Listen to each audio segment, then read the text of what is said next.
Romanos 12, 3 al 5.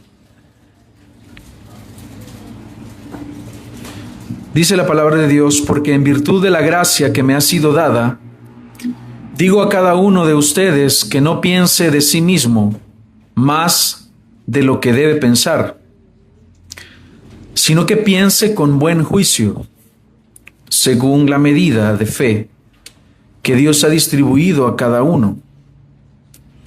Pues así como en un cuerpo tenemos muchos miembros, pero no todos los miembros tienen la misma función, así nosotros, que somos muchos, somos un cuerpo en Cristo e individualmente miembros los unos de los otros. Oremos. Padre, te damos gracias porque tu bondad y misericordia se manifiesta en nuestra vida, concediéndonos esta oportunidad de presentarnos en este lugar para adorarte. Somos conscientes de nuestra necesidad, de nuestra debilidad. No podemos ofrecer una adoración perfecta en nosotros mismos. Es por eso que recurrimos al único mediador, que es Jesucristo, quien hace posible que como hijos, que como pueblo de Dios, podamos dar adoración por medio del Espíritu Santo, quien nos ha salvado, quien ha efectuado una obra de regeneración en nosotros. Y al mismo tiempo reconocemos nuestra necesidad para ser instruidos, Señor. Hoy te suplicamos que nos ayudes a tener un corazón humilde, receptivo, que podamos identificar aquellos aspectos que deben de ser afirmados porque están bien en nosotros, pero también aquellos aspectos que deben de ser corregidos porque están mal en nosotros. Tú sabes, Señor, la necesidad de tu pueblo, la necesidad de cada quien. Así que permítenos ahora acercarnos a este texto que será nuestro alimento y que podamos obtener de él la instrucción que necesitamos. Ayúdanos y permítenos tener un aprovechamiento espiritual esta preciosa mañana en la predicación. Úsame y ayúdame para poder hacerlo con diligencia, con fidelidad. En el nombre de Cristo Jesús, oramos. Amén y amén. Quiero iniciar con una pregunta, hermanos, a los hermanos que somos miembros de la iglesia. Hermanos, ¿por qué somos miembros de la iglesia? Más personal, ¿por qué usted se hizo miembro de la iglesia? ¿Por qué? No le pregunto si asiste. No le pregunto si le gusta la predicación. No le pregunto si usted tiene amigos aquí. Le pregunto, ¿por qué es miembro? ¿Qué significa ser miembro? Para usted es simplemente tener un vínculo formal por escrito, participar de una lista con otras personas en la cual me considero un miembro de la iglesia. Es un estatus que adquirió en algún momento, pero que ya no piensa mucho en él porque ya lo obtiene. Y somos muy propensos a pensar de esa manera. ¿Sabe dónde nos sucede mucho? En el matrimonio. Nos damos por sentado el uno al otro. Entonces, ya estoy casado, entonces ya no hago lo que hacía antes. Ya no la busco como antes lo hacía. Ya no me dirijo con aquella fascinación y amor y entrega que antes. Y lo mismo sucede muchas veces con la membresía de la iglesia. Estamos en vísperas de poder realizar recepciones de miembros y considero que es necesario evaluar este aspecto de la membresía como algo serio, algo formal, algo que es necesario recordar constantemente porque como miembros podemos soler olvidarlo. Así que esta enseñanza no solamente es para quien quiere ser miembro, sino que también el que ya es miembro puede recordar nuevamente los aspectos bíblicos que debe de considerar para ver si realmente está funcionando como un miembro o lo ha descuidado. Así que todos vamos a ser hoy instruidos. En muchas iglesias hoy en día, la membresía en una iglesia, ¿verdad?, es algo netamente administrativo.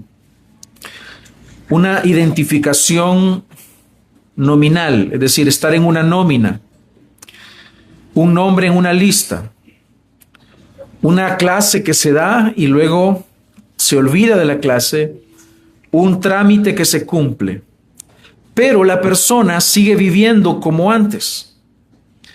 Y hablar de membresía significa compromiso real,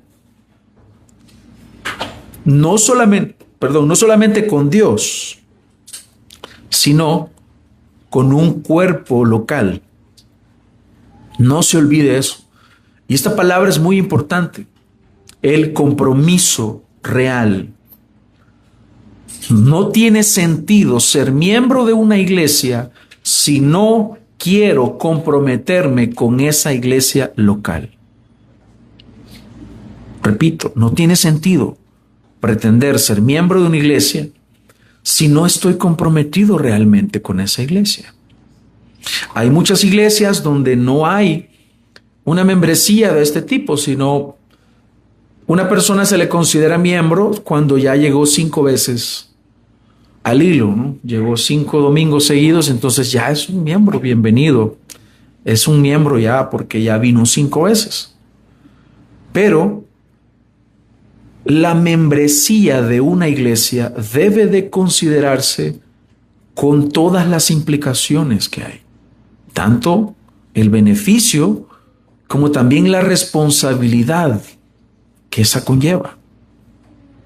Una responsabilidad con un grupo específico de personas. Debe de existir ese compromiso. Si no hay compromiso real, si no hay participación activa, y entiéndase participación activa no como asistir a los cultos, sino involucrarse con ese grupo, sin rendición de cuentas, sin servicio genuino. El apóstol Pablo de eso es lo que va a hablar acá. Él va a hablar a continuación de los dones. Ya vamos a llegar ahí, pero usted va a leer ahí, sino que piense con buen juicio, dice, según la medida de fe que Dios ha distribuido a cada uno. Ahí está hablando de los dones, esa medida de fe, en otras, ya vamos a ver en los textos, en otros textos los menciona, hablando acerca de los dones. Luego va a empezar a hablar de los dones, que esos dones se ejecutan, se ejercen y se ponen al servicio en una iglesia local. Porque como lo hemos visto en la serie de 1 Corintios, son para el bien común, no son para un bien individual. Y usted tiene dones. Dios le ha dado dones y estos dones deben de ser puestos al servicio de Dios en la iglesia local. Así que no es una membresía bíblica si simplemente lo que quiero es participar de la cena del Señor. Si simplemente lo que quiero es tener un sentido de propiedad de que alguien me pregunte, ¿y tú eres miembro de qué iglesia? Sí, yo soy de la iglesia tal. No es algo bíblico.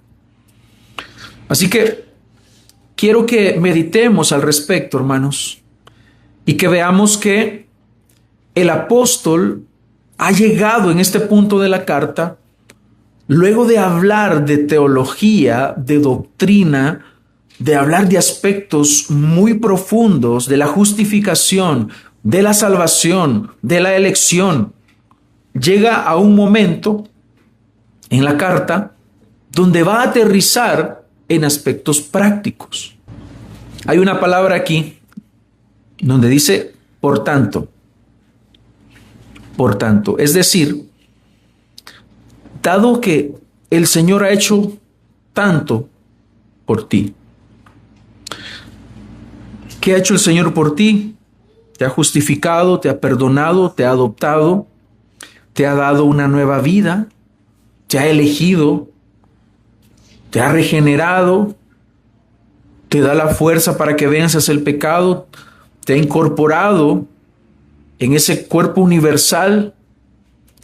Dado que todo eso ya se los ha dado, dice el apóstol Pablo, por tanto, decir, en vista de todo eso, es necesario que ahora consideres estos aspectos de la vida cristiana. Lo primero que aborda aquí el apóstol Pablo, antes de hablar del amor, antes de hablar del gobierno, antes de hablar de los enemigos, antes de hablar de los débiles, él habla del sacrificio vivo, que es adoración. Adoración y vida comunitaria en el cuerpo de Cristo. Y esto nos dice algo sobre la prioridad que Dios tiene sobre este asunto. Nos indica que la adoración a Dios, como respuesta a la teología que debemos conocer en honor a la verdad, desemboca en una entrega total del ser, del individuo, en adoración pura al Señor junto con otros creyentes. La vida cristiana nunca ha sido concebida de manera individual, es colectiva. Así que quiero que veamos 3 aspectos que encontramos en este texto que nos mostrarán qué significa entonces ser un miembro bíblico de la iglesia local. Así que aprovechando la coyuntura que tenemos, estamos en un proceso de membresía, considero pertinente orientar a la iglesia respecto a qué es ser un miembro bíblico, para que los que ya somos miembros de esta iglesia podamos recordar el compromiso al que decidimos nosotros someternos y que los que están a punto de ingresar puedan también considerar con seriedad las implicaciones del compromiso que han de adquirir. Hermanos, está en nuestro esfuerzo, en nuestro compromiso y en nuestra entrega y en nuestra dedicación los resultados de esa iglesia que nosotros queremos modelar. Es el compromiso de cada quien. Si usted dice, esta iglesia es así, esta iglesia no me gusta de esta manera, o me gusta otra cosa, o que la iglesia fuera otra cosa, cada quien entonces tiene la obligación de ser ese creyente, modelar a Cristo, modelar ese amor y trabajar juntos por ser esa iglesia que deberíamos ser.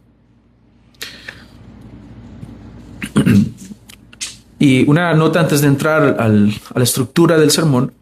Algunas cosas que se han de mencionar posiblemente no sean para usted, sino que tal vez son para otra persona. Sobre esas cosas que no son para usted, tenga un aprovechamiento preventivo. Algunas cosas que se dirán sí están relacionadas con su comportamiento y ahí usted tiene que corregir y enmendar y aceptarlo. Pero otras cosas que no son para usted van a ser preventivas y otros aspectos van a ser correctivos. Así que examínelo todo, retenga lo bueno, escuche con un corazón dispuesto y que Dios nos lleve a considerar este tema de gran importancia. Porque si no, las divisiones están a la puerta. Los desacuerdos que están ahí siempre a la puerta, a la orden del día, no van a poder ser superados con humildad como deberían de ser. Así que, hermanos, tenemos un gran desafío porque todos nosotros somos pecadores. Por eso es un regalo de Dios que una iglesia se mantenga. Y rogamos al Señor, y sigámoslo haciendo, sigamos rogando, que el Señor nos ayude a caminar ordenadamente y en unidad. Entonces, el título de este sermón es Miembros los unos de los otros. Miembros los unos de los otros. ¿Cómo es un miembro bíblico? ¿Qué es lo primero que debemos de ver de un miembro bíblico? Es que tiene una mente correcta sobre sí mismo. Me gustaría comenzar con el versículo 3. Dice, porque en virtud de la gracia que me ha sido dada, digo a cada uno de ustedes que no piense de sí mismo más de lo que debe pensar, sino que piense con buen juicio según la medida de fe que Dios ha distribuido a cada uno. En primer lugar, quiero que veamos que existe aquí una autoridad de este mandato. Antes de entender el contenido del versículo 3, debemos notar cómo lo introduce el apóstol Pablo. Dice, en virtud de la gracia que me ha sido dada. ¿Qué gracia? ¿De qué gracia está hablando? Este texto nos puede ayudar a comprender mejor. Primera de Timoteo 1:12 dice, doy gracias a Cristo Jesús, nuestro Señor, que me ha fortalecido porque me tuvo por fiel, poniéndome en el ministerio, aun habiendo sido yo antes blasfemo, perseguidor y agresor. Sin embargo, se me mostró misericordia porque lo hice por ignorancia en mi incredulidad. Pero la gracia de nuestro Señor fue más que abundante con la fe y el amor que se hallan en Cristo Jesús. Pablo reconoce su pecado.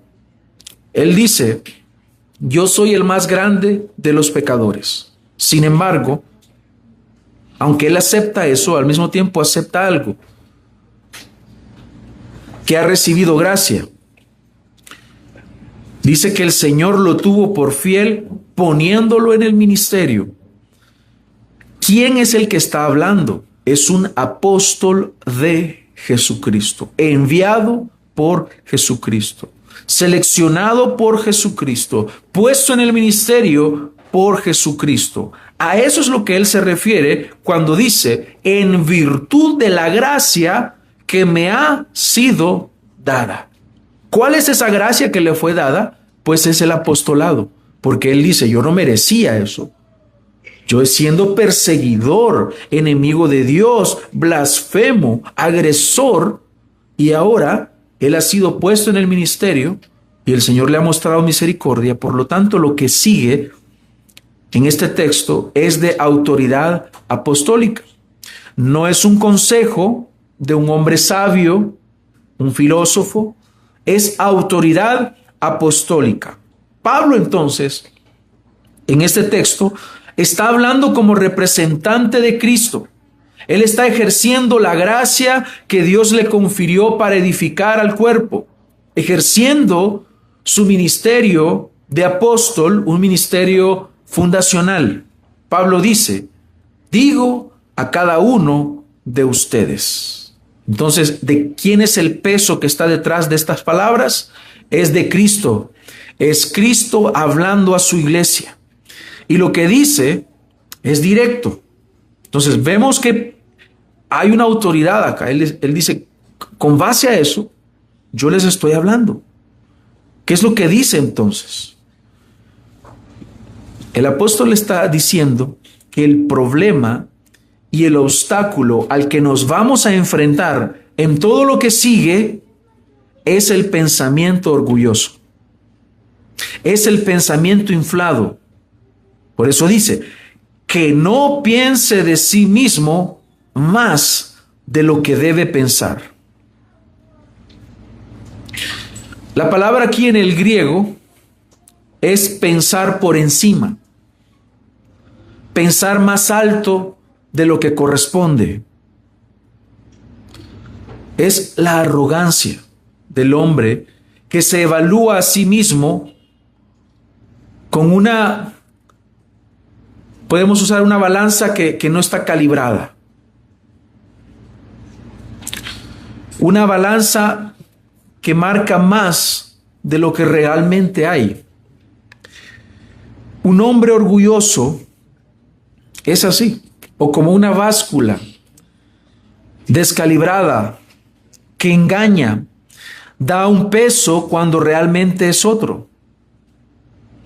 Si usted tiene una balanza, una báscula en casa, y esa báscula está mal calibrada, y usted se pesa todos los días creyendo que está bien, y creyendo que está muy mal, y no es así, no le da el peso exacto.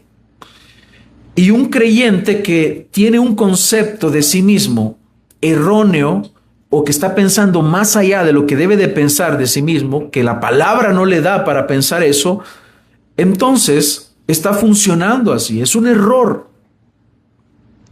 ¿Por qué comienza Pablo por acá? Si va a hablar de la vida comunitaria. Porque la raíz de casi todos los problemas que se dan en las iglesias es el orgullo.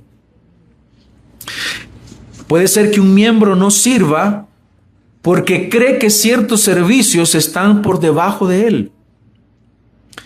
Puede ser que el miembro no se quiera someter al liderazgo porque cree que su conocimiento puede ser mayor que el del liderazgo, o porque tiene mayores virtudes y dones que el liderazgo. El miembro puede ser que no se una a una vida comunitaria porque puede pensar que no necesita a los demás.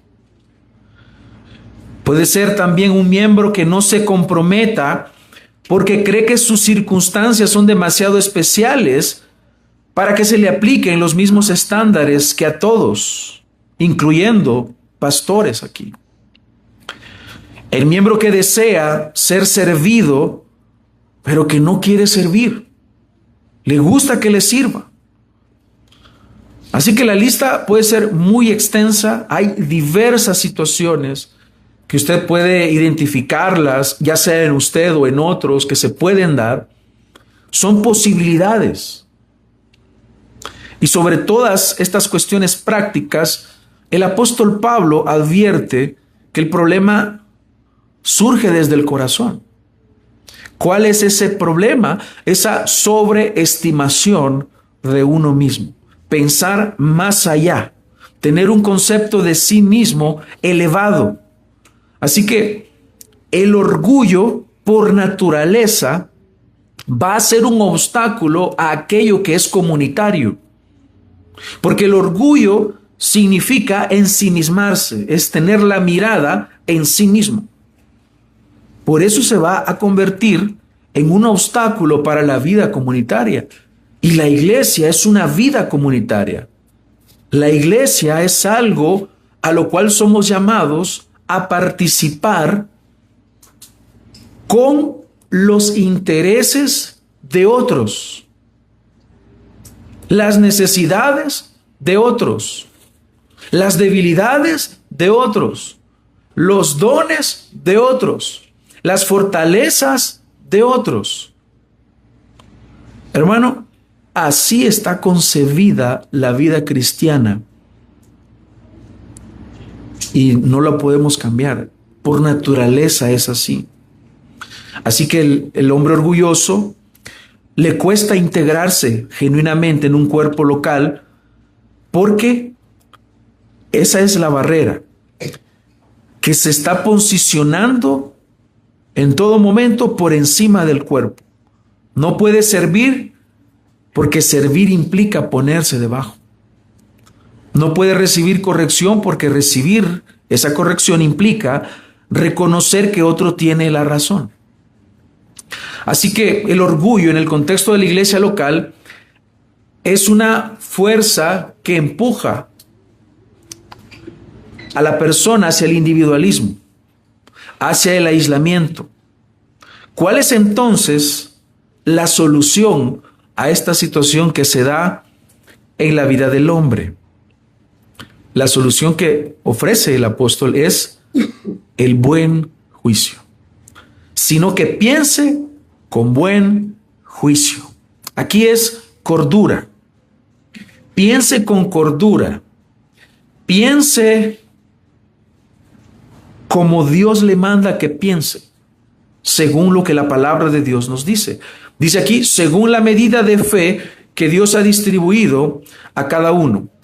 Aquí el término en el griego, que es buen juicio, significa pensar con sobriedad, significa pensar con mente sana, con equilibrio. Es el pensamiento que se evalúa a sí mismo correctamente. No es ni inflado ni desinflado, porque está el otro extremo.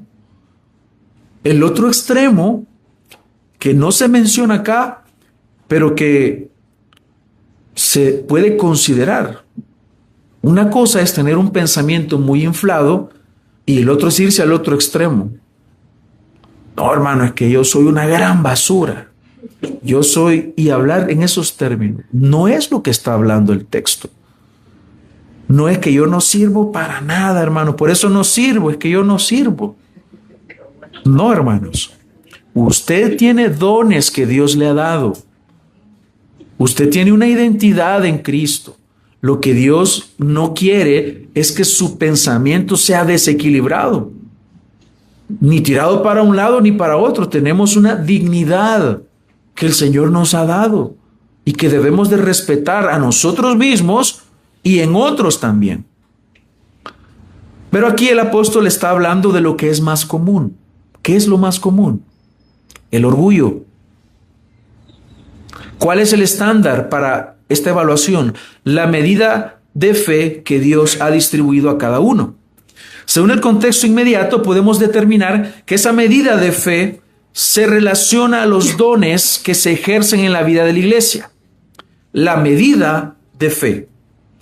Aquí no está hablando de la fe salvífica en sí, sino que es aquella capacidad específica que Dios ha dado a cada creyente para su función en el cuerpo. En otras palabras, aquí Pablo usa fe en el sentido funcional, la confianza y capacidad que Dios otorga para que podamos ejercer un ministerio específico.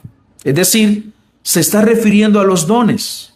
Por eso más adelante dice que el que profetiza recibe fe para profetizar. El que enseña recibe fe para enseñar. El que da recibe fe para dar con generosidad. Entonces, esta medida de fe está hablando a la voluntad de Dios manifestada en el individuo para que tenga dones que pueda poner al servicio de la iglesia. Menciona Calvino. Pablo llama medida de fe a la proporción de gracia que el Señor distribuye a cada uno para el ejercicio de su ministerio particular.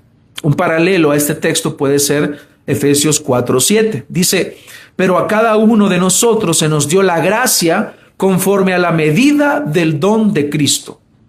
¿De qué está hablando aquí? A cada uno se nos dio los dones.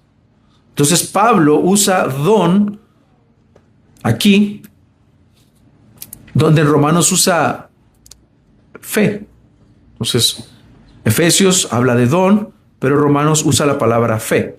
Podríamos decir entonces que son expresiones paralelas que apuntan al mismo concepto. Es Dios quien te ha dotado a ti. No lo has producido tú. Los dones que tú tienes, no los has engendrado tú. Por eso se llaman dones, porque Dios te los ha dado. Por lo tanto, si Dios te los ha dado, no tienes razones para gloriarte, porque Dios te los ha dado.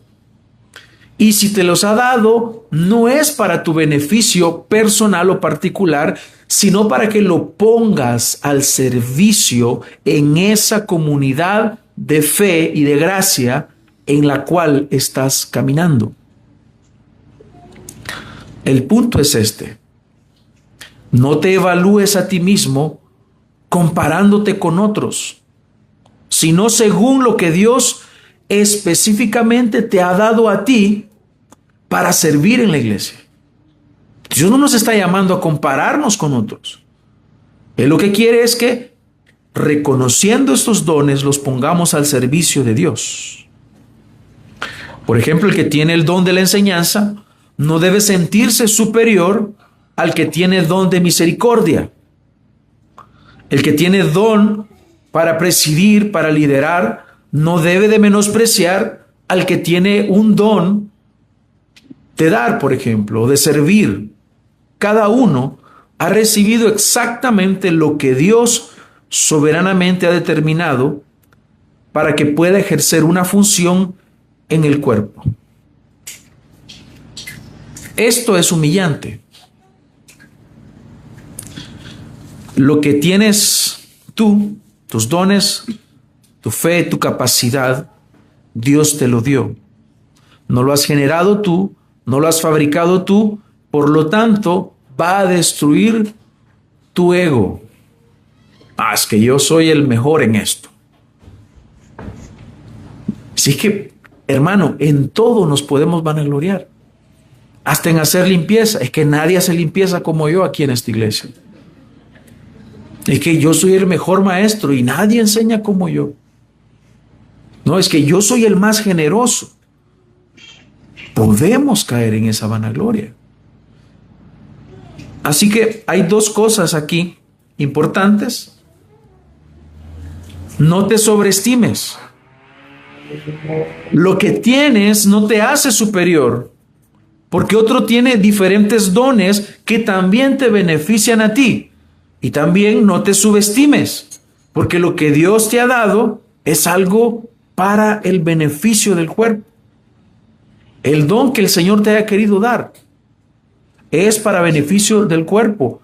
Así que no digas, yo tengo el peor don de todos. No hay peor don. No puedes decir, yo tengo el peor don de todos. No, es un don. Tú no le puedes decir a Dios, Señor, te equivocaste conmigo. El don que yo quería era tal don. No. Porque Él soberanamente te lo ha dado. Él es ese arquitecto que diseña ese edificio y no hace todas las piezas iguales que van a ir. Hay diferentes medidas, hay diferentes funciones, hay diferentes materiales, hay diferentes áreas y secciones en un edificio y cada una cumple una función. No es lo mismo diseñar una ventana que diseñar un baño. No es lo mismo diseñar el piso, cómo va a ir, que diseñar la pared. Todo corresponde a un diseño. El arquitecto es uno. Así el Señor ha diseñado la iglesia y te ha dado a ti dones específicos. Y debes de aceptar el don que tienes. Dios es el arquitecto, el diseñador de su iglesia. Y te ha diseñado a ti con precisión para una función específica. Así que el pensamiento correcto sobre ti mismo comienza reconociendo eso, que son los dones que Él ha puesto para que tú puedas ser alguien que beneficie al cuerpo. Un miembro bíblico entonces reconoce eso y piensa correctamente de sí mismo. Hermano, piense correctamente de sí, con cordura. No se crea la gran cosa, ni se crea menos de lo que es. Piense con cordura. Usted es un hijo de Dios. Usted es un pecador redimido. Usted no merece el cielo. No merece que los santos le sirvan. No merece nada que Dios le da a usted. No lo merecemos. Estamos bien en esto. Ese es el punto de partida. Por lo tanto, todo lo que obtengamos de ahí es por esa gracia y ese favor que Dios quiere que lo disfrutemos estando en el cuerpo. Así que el que tiene un don no debe de enaltecerse, debe de pensar con cordura. El miembro que es bíblico no llega a la vida de la iglesia o un día domingo pensando, ¿qué voy a obtener ahora aquí? Voy a ver qué me dan en la iglesia. No. Dice el miembro bíblico ¿Cómo puedo servir a la iglesia hoy? Hermano, ¿cómo usted ha servido hoy? ¿Cómo sirve a la iglesia? ¿Cómo sirve a esta iglesia local? Y esa pregunta solo puede hacerse con humildad. Quien no piensa con humildad siempre va a ir buscando a ver qué me dan, a ver qué me van a servir estos hermanos, a ver si sirven para algo. Así piensa una persona que no es humilde. Por eso se necesita pensar con cordura. Ese pensamiento podemos llamarle un pensamiento calibrado, como esa báscula que está bien calibrada, va a dar el peso exacto. En segundo lugar, el miembro bíblico entiende que fue diseñado para la comunidad. Pues así como en un cuerpo tenemos muchos miembros, pero no todos los miembros tienen la misma función. Todos los miembros de nuestro cuerpo tienen una función. Vea nada más su mano. Usted puede levantar el dedo, pero el dedo anular, vea si lo puede levantar. No se levanta. Tiene una función. Este dedo sirve de otras maneras. Si usted es zurdo, usted no puede escribir con la mano derecha. Es la misma función aparentemente, pero el Señor ha dado una habilidad y al que le dio que fuera zurdo, es zurdo. Al que es diestro, va a escribir con su mano derecha. Dios lo ha querido así. Y si usted es ambidiestro, Dios lo ha querido así. No oímos con las manos. Esto no puede servir para oír. Tenemos un miembro que se encarga de que pueda captar las vibraciones de los cuerpos sonoros. Y eso es el oído. Entonces, así es la iglesia. Por eso la imagen que nos está mostrando Pablo es el cuerpo, la iglesia local. Ahí hay miembros que tienen funciones específicas y no todos tienen la misma función. No todos son pastores. Imagínense que todos fuéramos pastores. No, él llama a ciertas personas a ser pastores. No todos tienen el don de enseñar. Hay hermanos que usted va a identificar que tienen el don de la enseñanza. Entienden, tienen una iluminación, entendimiento, pero no solamente lo entienden, sino que pueden comunicar ese conocimiento. Es evidente entonces que Dios les ha dado algo para el beneficio del cuerpo de Cristo. Entonces, en esta analogía del cuerpo, que también se desarrolla en la otra serie que estamos llevando en 1 Corintios 12, vemos aquí que el cuerpo humano es como una ilustración de la iglesia, pero en Romanos la usa de manera más condensada y un énfasis particular en la diversidad de funciones. No todos los miembros tienen la misma función. Esta palabra función en el griego, que es praxis, significa actividad, función o acción. Decir que no todos los miembros actúan de la misma manera. No todos hacen lo mismo. Ahora, estamos hablando de aspectos del hacer y de los dones, pero hay aspectos que deben de permear en todo lo que hacemos, independientemente del don que usted tenga. No estamos diciendo que el maestro no debe de tener amor. No, el maestro debe de tener amor. Pero también el que barre, el que hace la limpieza, el que ordena las sillas, la hermana que cocina, quien va a comprar insumos, todo debe de hacerse con amor. Estamos hablando entonces de los aspectos de practicidad y funcionamiento dentro del cuerpo. Así que cada uno cumple una función. Estaba viendo estos datos. Hay 37 billones de células en el cuerpo. Y cada célula o grupo de células tienen una función específica. En el ojo tenemos células. Esas células, ¿sabe en qué se especializan las células de los ojos? En recibir la luz. Las del oído, ¿en qué se especializan? En captar vibraciones. Esas células captan esas vibraciones. Y luego hay una actividad neuronal que interpreta eso. Usted, si yo doy un golpe, al mismo tiempo, usted, su oído interpreta lo que usted ve en la luz.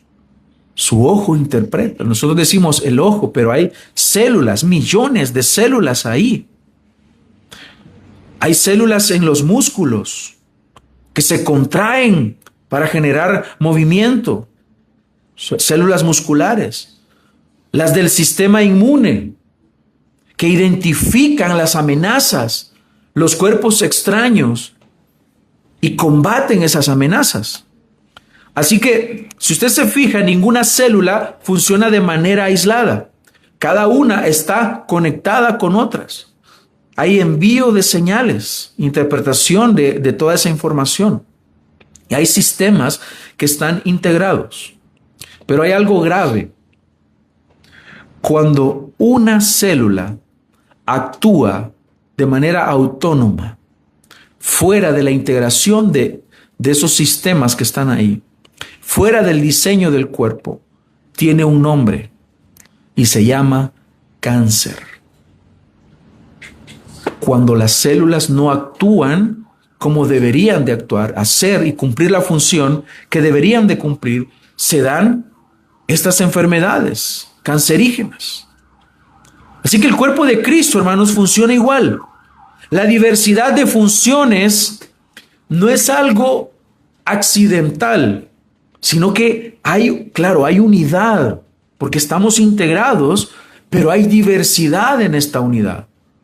No todos tenemos el mismo rol, ni cumplimos el mismo rol.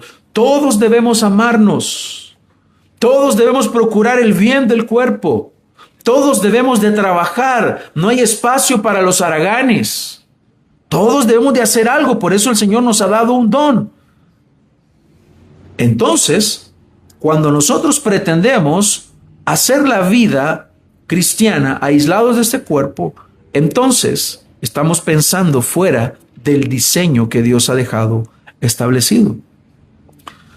Por eso es que el apóstol Pablo, como leíamos hace una semana en 1 Corintios 12:11, ahí dice que el Espíritu distribuye los dones a cada uno en particular como Él quiere. No como tú quieres, sino como Él quiere. Ahora, ¿dónde está aquí el aspecto aplicativo en todo esto? Ya entendí eso, que es un cuerpo y que tengo una función. ¿Dónde está el aspecto aplicativo? Debes de eliminar la mentalidad individualista. Ya entendiste que no debes de pensar más allá de lo que debes de pensar. Ahora, consecuentemente, debes de entender que tienes que eliminar todo pensamiento como este. Mi relación es con Dios. Mi relación es personal. Yo no necesito a la iglesia para ser cristiano. Esta afirmación de alguien revela una comprensión deficiente de lo que es el cristianismo bíblico. Y es aquí donde surge el concepto de la interdependencia. Es depender los unos de los otros. Pensar con cordura te va a llevar entonces también a pensar que estás integrado entonces en un cuerpo. Y sí, la salvación es personal. Nadie puede creer por ti, pero la vida cristiana ha sido concebida por Dios de manera comunitaria. Así que el Nuevo Testamento nos muestra muchos textos que nos hablan acerca de esa vida integrada.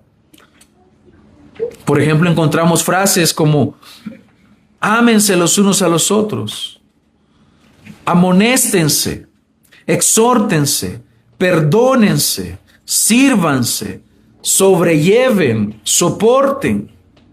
Estos mandamientos no los podemos cumplir solos, requieren de un cuerpo, requieren de una comunidad, requieren de una membresía.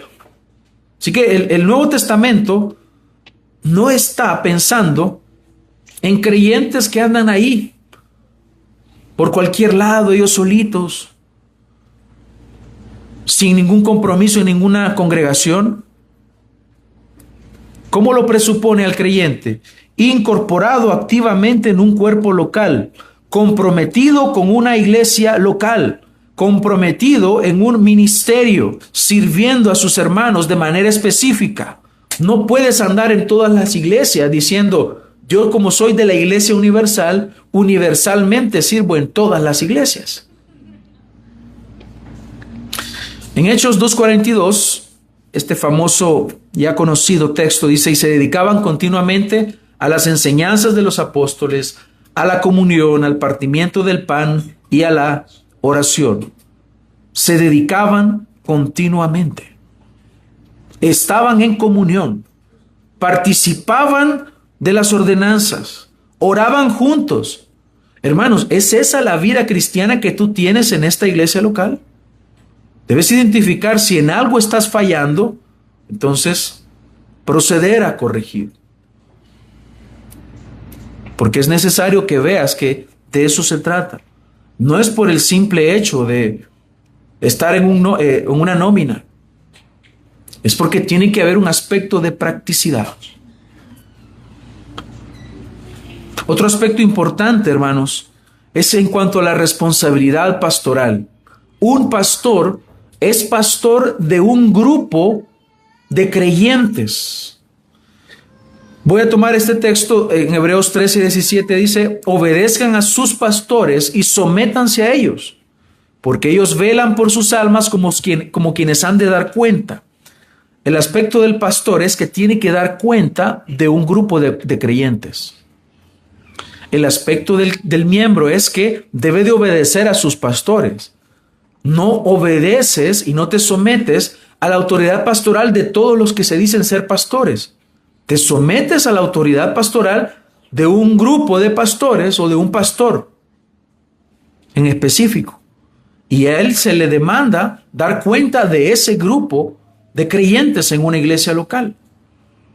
Entonces, para que un pastor pueda velar por un alma específica, esa alma debe estar formalmente identificada bajo su cuidado. Un pastor no puede velar por alguien anónimo. No puede pastorear a alguien que aparece y desaparece sin comprometerse. No puedes rendir cuentas por alguien que no conoces. Entonces la membresía no es un simple acto burocrático, hermanos, o administrativo, donde hay algo que hay que firmar y listo, se acabó. Tiene un sentido que debemos de apreciar.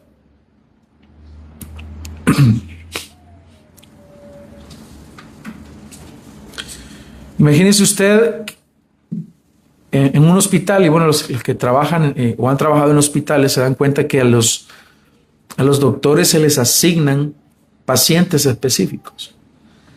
Se imagina que a un doctor no se le asignara a nadie en específico. ¿A quién va a atender?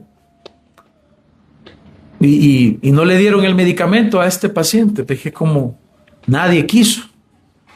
No, se le asigna a alguien específico. Conoce el historial clínico, conoce la sintomatología, conoce el registro de lo que ha pasado en las últimas horas, cómo está reaccionando al cierto medicamento. Entonces, se atiende a alguien en específico. Y esa es una buena ilustración para identificar sobre quiénes un pastor tiene que estar orando y atendiendo. Igual, así las personas no responden a este mandamiento a todos los pastores que están en todos lados. Así que la membresía nos hace ver a esta comunidad de manera específica. Y en tercer lugar, un miembro bíblico está en esa interdependencia real con sus hermanos. Así nosotros, versículo 5, así nosotros que somos muchos, somos un cuerpo en Cristo e individualmente miembros los unos de los otros. Somos miembros los unos de los otros. Aquí el texto bíblico contiene la afirmación central de todo esto. Somos un cuerpo en Cristo.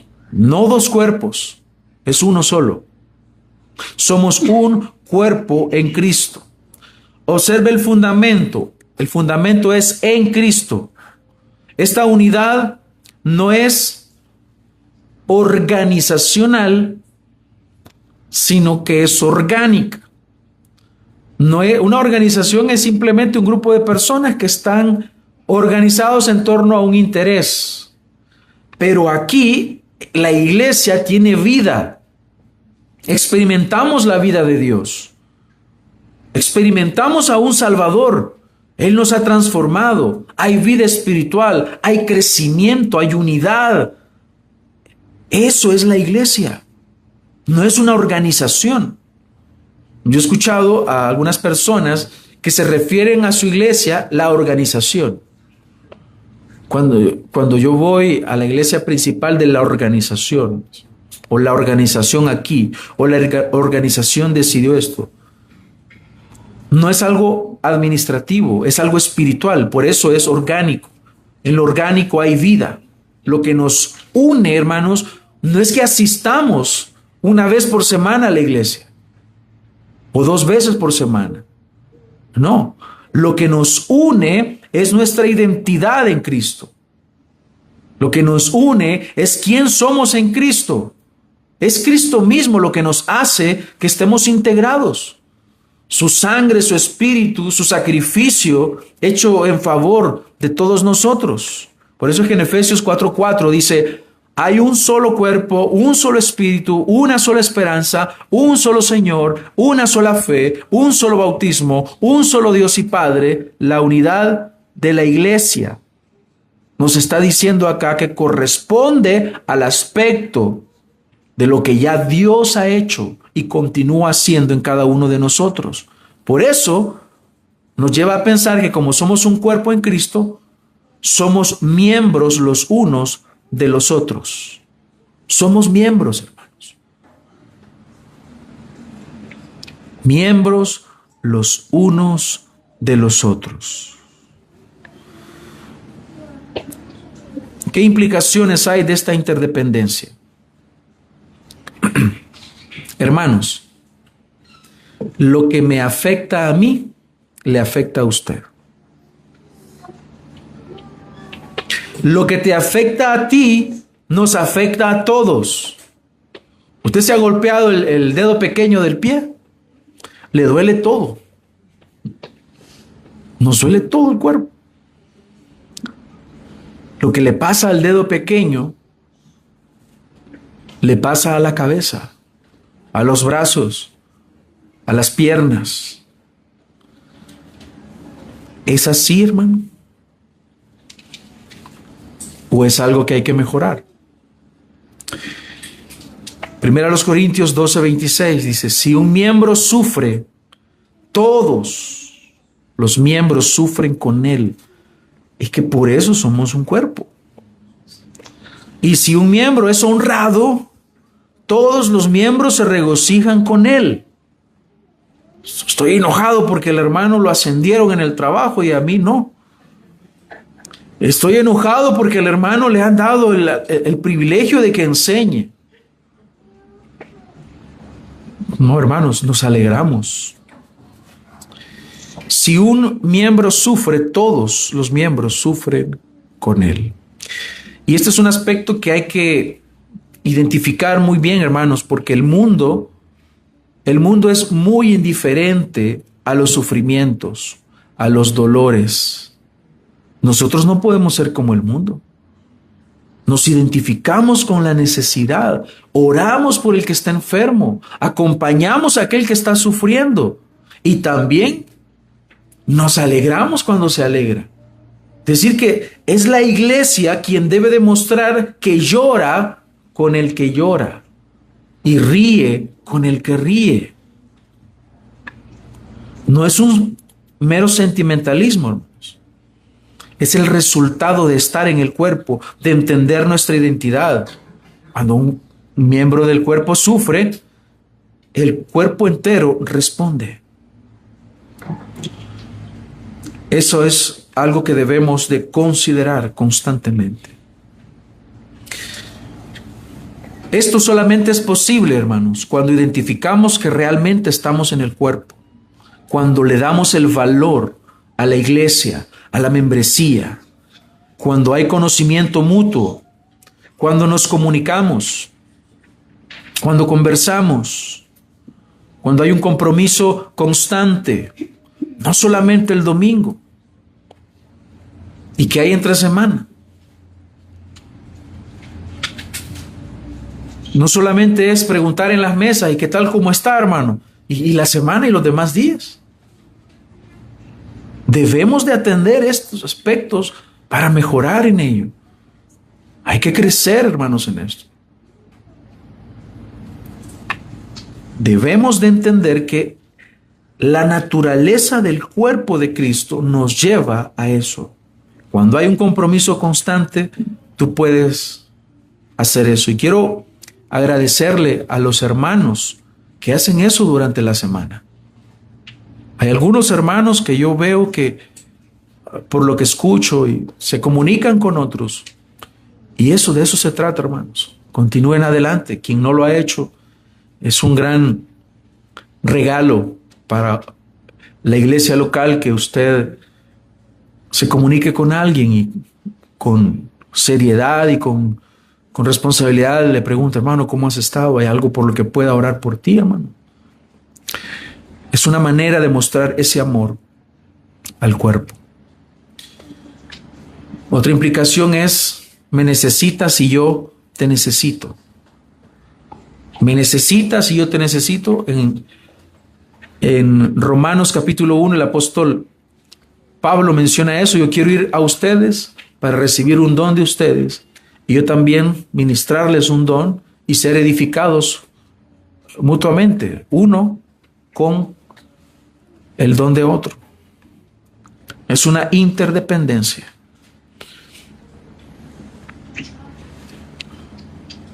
Pablo lo expresa de esta manera. Primera de Tesalonicenses 5:14.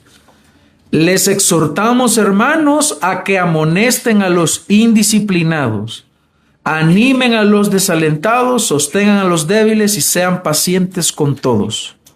¿Qué presupone este mandamiento? Presupone presencia, presupone compromiso.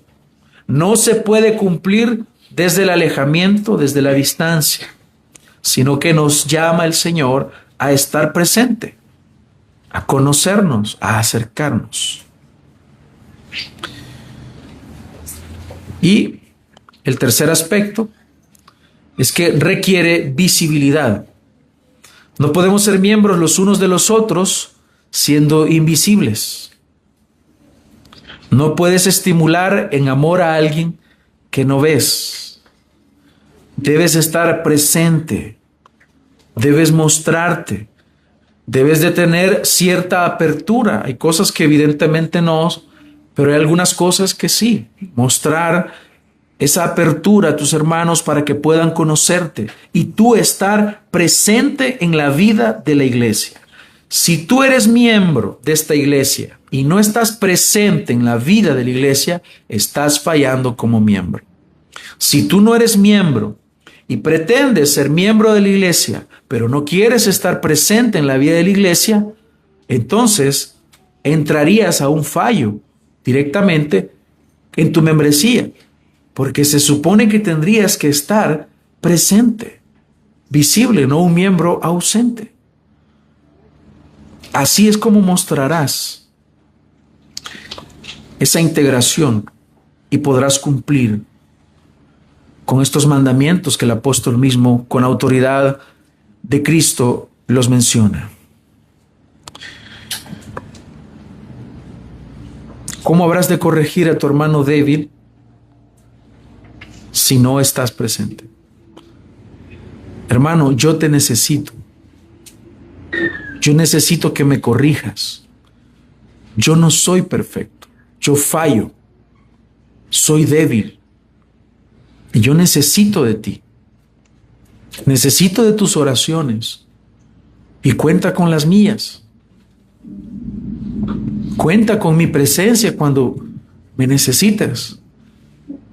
Pero también te necesito para mí. Te necesito con tu hermano. De eso se trata, hermanos. No es el afán de fastidiar a nadie. Es que la naturaleza del cuerpo de Cristo es así. Quiero decirlo de esta manera. Solo nos tenemos a nosotros. El mundo ama lo suyo. Solo tienes a tu hermano. No lo prives de tus dones. No lo prives de tu exhortación. No lo prives de tu amor. Estamos en un cuerpo. Para que este cuerpo crezca debe de estar bien unido, bien concertado. Como dice Efesios 4:15. En síntesis, hermanos, vemos claramente entonces que un miembro bíblico piensa correctamente sobre sí mismo. No se sobreestima buscando posición, no se subestima rehusando a servir, sino que reconoce que sus dones son de la gracia de Dios y que esa gracia es para el cuerpo, no para él solo. En el versículo 4 veíamos que entendemos o debemos entender que el cuerpo de Cristo tiene miembros y los miembros están diseñados para cumplir una función. No estamos como observadores, sino que estamos como miembros funcionales. Tú tienes un don que la iglesia requiere. Por lo tanto, Dios te llama a servir. Sirve, amado hermano. Y en versículo 5 entendemos entonces que el miembro bíblico entiende su interdependencia real con otros hermanos, siendo que la iglesia es un organismo vivo. Siente los dolores del cuerpo, pero también celebra sus glorias. Contribuye a su crecimiento. Se deja cuidar por otros. Es exhortado y también exhorta. Para terminar entonces, hermanos, a los que están ya como miembros de esta iglesia, evaluemos por qué somos miembros y qué hemos dejado de hacer. Pero si usted está bien en esta área, hermano, siga adelante. Siga adelante, entregándose por el cuerpo. Recuérdese que nuestra recompensa no es aquí en la tierra. Esperamos que el Señor pague a cada uno conforme hayamos hecho a su debido tiempo y no esperemos acá en estas instancias en las cuales estamos. Recuerde el pacto que ha hecho. Este pacto implica función, servicio, participación, interdependencia. Si no está viviendo de esta manera como miembro, yo le hago un llamado a despertar. Pregúntese, ¿dónde puedo servir? ¿Dónde me necesita la iglesia? Quiero servir con mis dones. A los que están considerando la membresía, hermanos, lo que están anhelando no es un simple trámite, es un pacto, es un compromiso. Usted está diciendo, al firmar ese pacto, me incorporo a este cuerpo, a esta iglesia local, me comprometo a funcionar en él, me pongo bajo el cuidado de este ministerio, bajo el cuidado de mis hermanos, del o de los pastores de esta iglesia, me entrego al servicio de estos hermanos. Si usted está dispuesto a eso, hermano, adelante. Pero si no está dispuesto a eso, entonces tal vez no es el momento. No, el siguiente paso no es buscar la membresía, porque no se trata de buscar un estatus nominal sin el costo real. Vemos este costo que hay que dar. Es un sacrificio, hermanos. Es un sacrificio. Hay recursos que hay que dar a esta iglesia local. Hay dones que hay que poner a servir. Hay incomodidad en el aspecto material. Es un sacrificio que hay que hacer. No le haríamos un favor a usted recibiéndolo en esta membresía si usted no tiene la disposición de entregarse en la manera que es requerido. Le haríamos un profundo daño si usted fuera recibido, si lo que usted quiere no es servir a Dios en esta iglesia local. Y a todos, la membresía bíblica no es carga, es un privilegio, hermanos. Es el privilegio de pertenecer a algo que nuestro Señor ha dado, que Él ha edificado, que el Espíritu mismo anima y que el Padre mismo diseñó para la gloria del Dios triuno. No hay nada en la tierra comparado a la iglesia. No hay nada más hermoso que estar en una iglesia sana, donde los miembros se conocen, se aman, se corrigen, se sostienen y juntos van avanzando hacia la madurez. Créame, hermano, que ver una iglesia creciendo y madurando en Cristo, no estoy hablando en el sentido numérico, sino madurando en Cristo, eso, hermanos, es algo hermoso, precioso, saber que usted está contribuyendo a ese crecimiento. Vale la pena cada sacrificio, vale la pena cada vez que se congrega, cada vez que sirve, cada vez que ora, cada vez que confronta, cada vez que lo confrontan, cada vez que nos reunimos a adorar, cada vez que leemos juntos la Biblia, cada vez que nos reunimos para orar juntos, vale la pena, porque ese es el cuerpo de Cristo.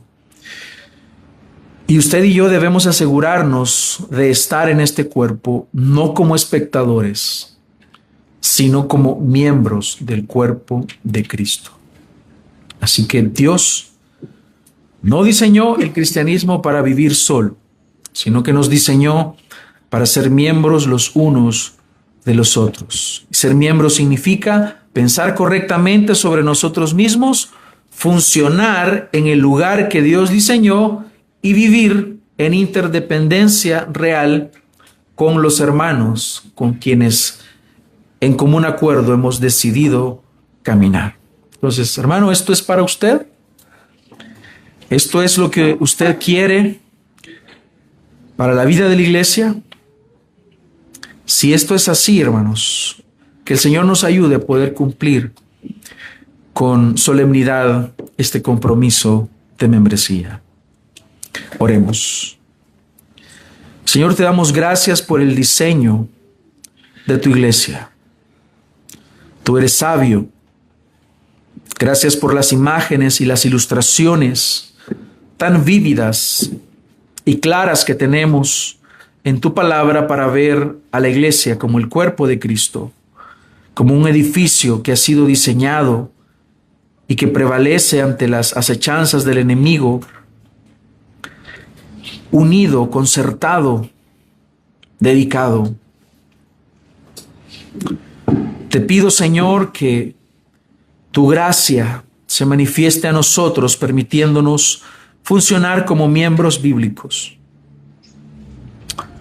Oramos, Señor, para que nos ayudes a entender que cada uno cumple una función en el cuerpo y que podamos cumplir esta función con gozo, con ánimo, con intencionalidad. para gloria de tu nombre, para obedecer tus mandamientos y para edificación de aquellos con quienes caminamos en una iglesia local. Oramos, Señor, por sabiduría para aquellos que están considerando la membresía de esta iglesia, que también puedan asumir el compromiso, que los que ya somos miembros, ayúdanos, Señor, a enmendar si estamos fallando en el cumplimiento de nuestra función, en el cumplimiento de ese compromiso que hemos adquirido. Gracias por tu palabra esta tarde. En el nombre de Cristo Jesús oramos. Amén y amén.